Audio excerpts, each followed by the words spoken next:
C'est l'été, c'est sympa avec la pataterie.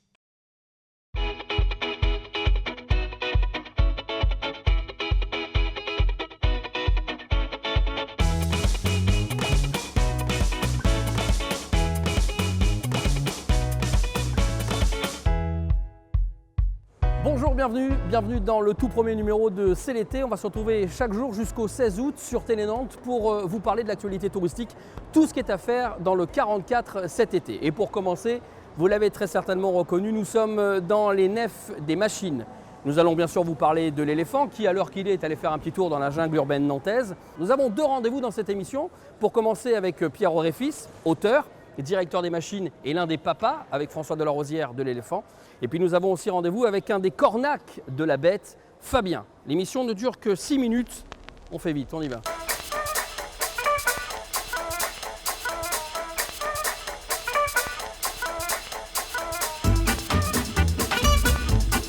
Bonjour Pierre. Bonjour. Merci de nous accueillir sous les nefs.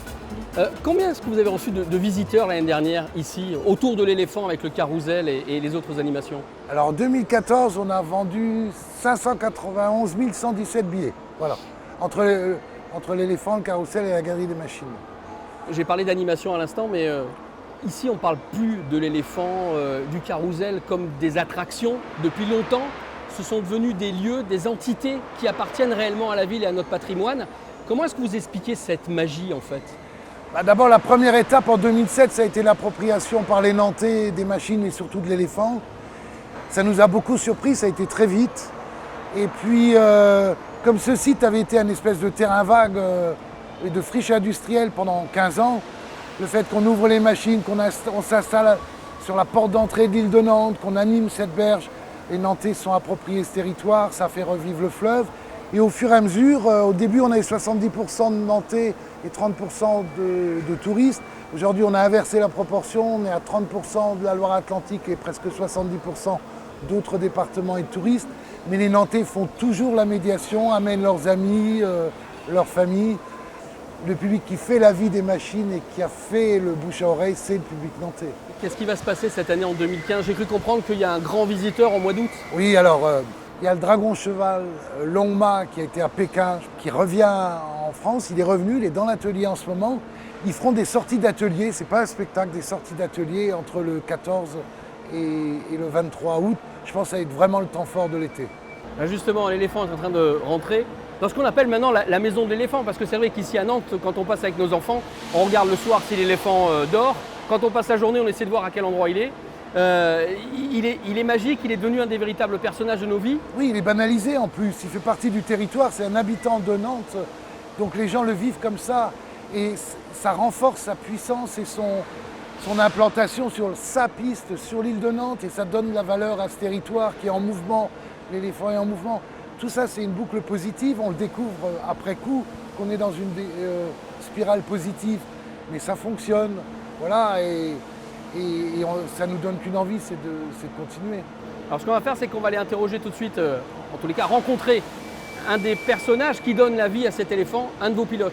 Merci beaucoup de nous avoir reçus. Merci.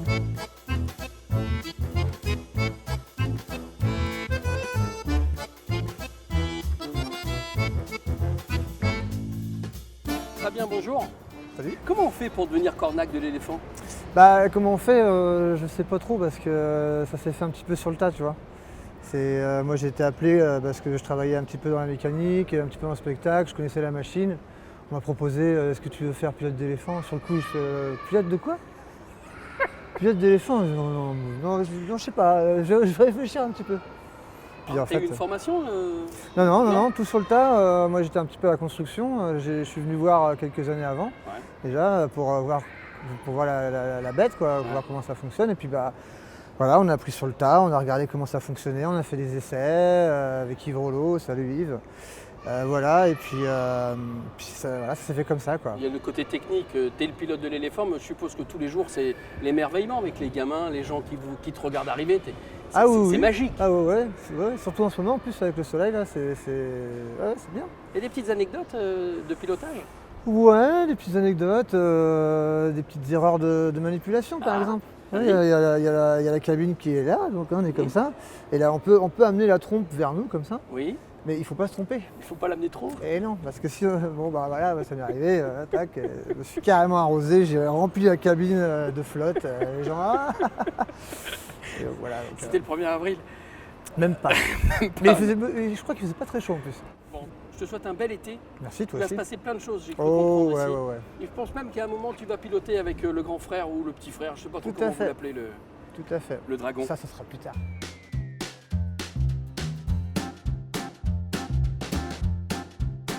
C'est l'été aux machines à Nantes est maintenant terminé. On va se retrouver demain à Pornic avec les incontournables de Pornic. En tous les cas, moi, ce que je veux retenir de cette émission aujourd'hui ici à Nantes, c'est que si tu veux te faire des amis, il n'y a pas 36 solutions.